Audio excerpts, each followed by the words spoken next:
पहले मैं अपने वोटर्स का बहुत शुक्रगुजार हूँ कि उन्होंने हमें जो 10,000 वोट से नवाजा। ये हमारे 10,000 वोट इनके 10 लाख वोट के बराबर है, क्योंकि हमने सियासी दलाली करके ये 10,000 वोट हासिल नहीं करे हैं। हमने हिंदुस्तान के नाम पे ये वोट हासिल करे हैं। जो हमारा 2009 पे प्रिंसिपल स्टैंड था, अल्लाह के फजल करम से और लोगों की दुआओं से आज भी वही हमारा स्टैंड रहा। हमारा मौक़िफ़ कहीं चेंज नहीं हुआ। ये आपको भी मालूम है, यहाँ की आवाम को भी मालूम है।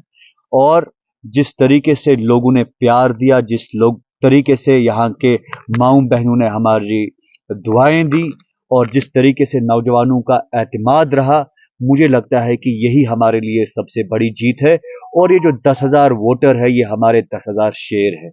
इन्होंने ये साबित करके दिखाया कि ये जो लोग पार्लियामेंट में 45,000 वोट लिए थे लंगेट कॉन्स्टिट्यूएंसी से, 40,000 वोट लिए थे, इन 10,000 वोटों ने इनको 25,000 पे समेट कर लाया। ये बहुत बड़ी कामयाबी है। और जिन लोगों ने जीता, अगर उनको ये लगता है कि ये 1400 वोट से जीतना उनकी कामयाबी है, ये इनके लिए शर्मनाक वाकया है। ये इनके लिए शर्म की बात है कि जहां 5 लाख वोट से पार्लियामेंट इलेक्शन जीते, वही अपनी घर की सीट जो कॉन्स्टिट्यूएंसी में उन्होंने खानदानी राज को आगे बढ़ावा दिया और अपने भाई को आगे किया, और कल तक इसी खानदानी राज के खिलाफ बोलता था। आज खानदानी राज फिर से उसने कायम दायम किया और आज देखो हालत ये हुई कि हमारे इस 10,000 वोट की वजह से सिर्फ वो 1400 की वोट से जीत गया।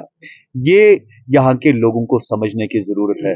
और मीडिया में एक चीज मैं जरूरी कहना चाहूंगा कि अगर कश्मीर के नौजवान, यहाँ का बुजुर्ग, यहाँ की बेटियां जेलों में बंद है, जिन लोगों ने मसले कश्मीर को लेके बात करी थी, उन लोगों को पहले पूरी तौर रिहा किया जाना चाहिए। इसलिए रिहा किया जाना चाहिए क्योंकि कानून हर किसी के बारे में बराबर है। अगर रशीद इंजीनियर को गवर्नमेंट ऑफ इंडिया मसले कश्मीर को लेके बात करने दी जा रही है, तो उन लोगों की क्या कसूर है, उन लोगों का क्या कसूर है जिनने अभी तक मसले कश्मीर को लेके 6-6 साल 7-7 साल जेल काटा? आप ही लोग मुझे बताइए।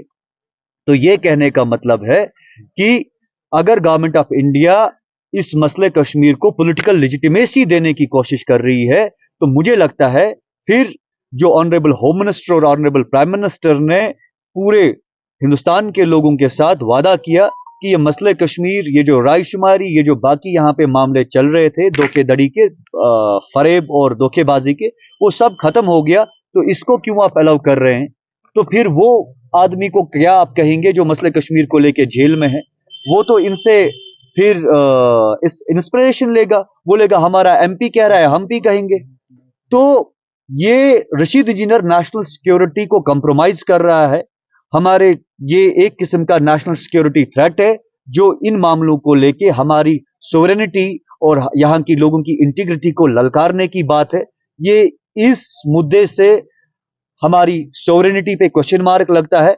ऐसे अनासिरों को बिल्कुल जो है कि टेरर फंडिंग के चार्जेस में अगर ये बंद है, इनको मुझे लगता है कि इनको वहीं पे ठीक जगह है जहां पे ये थे अभी तक, क्योंकि गवर्नमेंट ऑफ इंडिया को मालूम पड़ गया कि इसने जो इनको वादा किया था, मैं 5 लाख वोट दूंगा आपको, मैं 10 सीटें दूंगा, और आज हुकूमत हिंद को यह मालूम पड़ा कि ये खोदा पहाड़ निकला चूहा, वो भी टेल के बगैर चूहा निकला।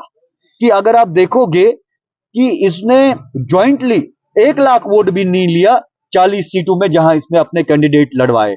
तो दैट मीन्स ये गवर्नमेंट ऑफ इंडिया का फेल्ड एक्सपेरिमेंट है। ऐसे एक्सपेरिमेंट नहीं करने चाहिए जिन एक्सपेरिमेंट्स की वजह से नेशनल सिक्योरिटी और नेशनल इंटीग्रिटी को लेके सवालिया निशान उठता है। तो मुझे लगता है कि जो हमारा 10,000 वोट है, वो यहां 10,000 वोट हिंदुस्तान के नाम पे 10,000 वोट पड़ा है, वो यहां पे डेवलपमेंट के नाम पे वोट पड़ा है, वो यहां पे अनएम्प्लॉयमेंट को लेके वोट पड़ा है, वो यहां पे तामिल तरक्की को लेके वोट पड़ा है, वो फ्यूचर को लेके वोट पड़ा है, वो नौजवानों ने हमें साथ दिया है, उस चीज को हमने जो है कि वोट लिया है।